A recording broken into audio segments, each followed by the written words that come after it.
Yo, do y'all remember The Parent Trap?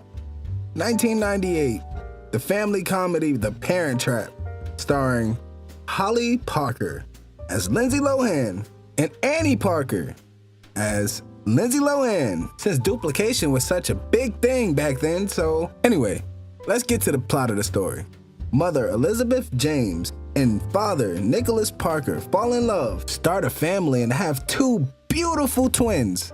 But then everything comes crashing down when they split apart, and Elizabeth has plans to move to London, splitting up the family. That means the two girls will grow up not even knowing they're sisters, not even knowing that the other exists. I wonder if this happens more often than we think, cause that's crazy. But in the power of movie plot, the two twins end up going to the same exact summer camp. Ain't it ironic how these two divorced people had the same idea for these two preteens to go to the same place at the same time at the same year? It doesn't even matter. Holly is the twin that's more pristine and elegant, while Annie, on the other hand, is more down to earth, and she's a Cali girl, Cali girl. I won't be talking more about the parents until later on into the video because they're really irrelevant until then. But Mama's played by Natasha Richardson, while Dad's played by Dennis Quaid. But out the two, he really did his job. Let's get back to the girls though. So at the summer camp, they came up with the iconic idea of switching places. Reason being, they think that they can get their parents back together, seeing that if that's not the right child, they'll have to come back and get the right child. And also they can experience all the things that they didn't experience because they was in opposite places. That means Holly can be a Cali girl and Annie could be a pristine Londoner, all while letting their plan work for them. But there's always a twist. Can't always have a cut and dry story like that. Holly finds out that her dad's in love. New it girl Meredith Blake, played by the beautiful Elaine Hendricks. She wants to marry her dad, and there's nothing they can do about it. Annie calls and tries to tell Holly all about it, but Holly really just wants to spend more time with Mom, hanging up on her in the process too. So with the help of Cheesy, the maid or the nanny or something like that, she get a whole bunch of information on Meredith, telling all about her high-end reporter job and how she got her dad whipped. From the first time they locked eyes, you can tell that she wants to smoke. The definition of tiger eyes. But of course they're gonna devise a plan to take her down. So the girls have to think of a way to get both families together quicker than expected. Hold on. 59 minutes, 01 seconds. You telling me $66.8 million at the box office and they couldn't get the roaches out? But we not here for that. I digress. Papa Bear wants to go see who he thinks is Annie in his office when she's done eating breakfast. Or when does she drop a bombshell? She want to talk about Mama. Although he does want to talk about his new girlfriend. She doesn't want to hear the Stork story all over again. She wants a real mom. And he agrees. But he's referring to the snake Meredith, which she doesn't like. So like any good dad, he takes her horseback riding. And after Cheesy finds out, Holly needing to let somebody know, tells Cheesy, trying to get her to help her out. Yes, I know her name is Chessie. What? That's cheesy as fuck. I also know that I've been calling Holly Annie and Annie Holly the whole time, but you wouldn't know that unless you seen the movie. So go watch the movie. So after Chessie, or Cheesy, as I'm gonna continue calling her, almost cracks after 5 seconds after learning the secret, she goes and cooks everything in the house. And Dad tries to get a definitive answer out of Holly. Trying to say, hey, what do you think about Meredith? Would you want to make her a part of the family? And of course, being the quick whip that she is, she was like, of course I love her big sister. But when Dad breaks out the marriage word, she starts speaking French and snaps. And Dad catches on, slowly thinking, is that my baby? And also noticing Meredith. So of course, Meredith is not gonna stand for this. Goes and confronts the little twin. She tries to play the nice girl act at first, but it's clear that she doesn't want anything to do with her. Telling her to prepare for the next 2 weeks when they get married and she becomes a permanent figure in their life. But the fire in Lindsay Lohan's eyes in that scene, you could tell she meant what she said when she wasn't backing down. Flip it over to the other twin.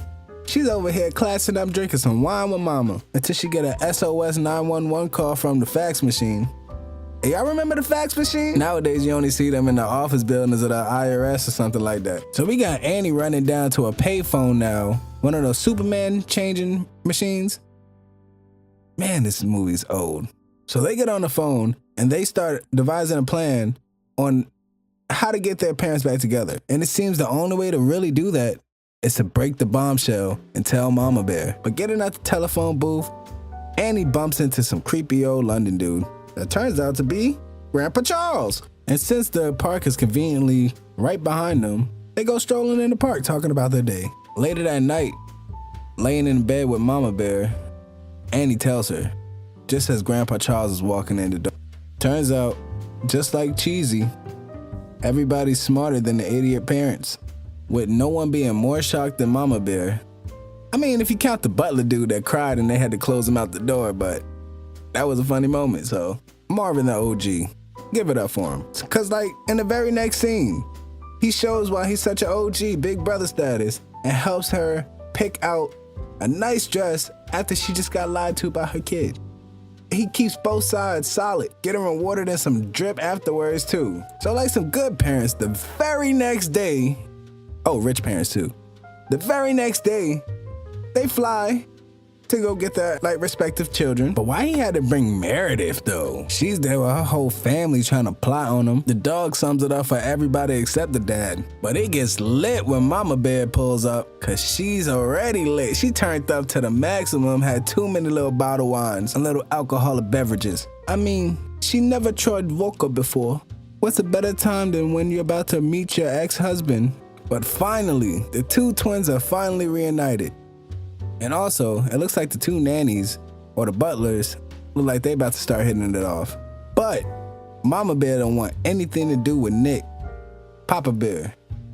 So she's being real in denial with herself and trying to find any excuse not to talk to him. And it's not helping that Meredith is still all up in his chest here. This all leads to a bar scene with the two leading ladies sitting side by side, not even knowing that they sitting side by side to each other. Mama Bear still drunk, looking repulsive.